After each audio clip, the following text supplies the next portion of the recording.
Sa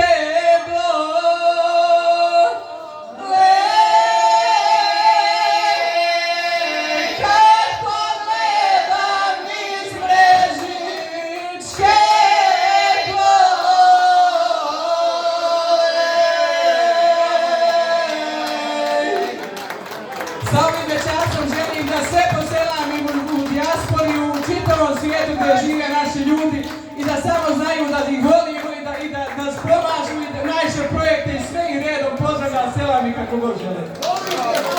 Hvala vam.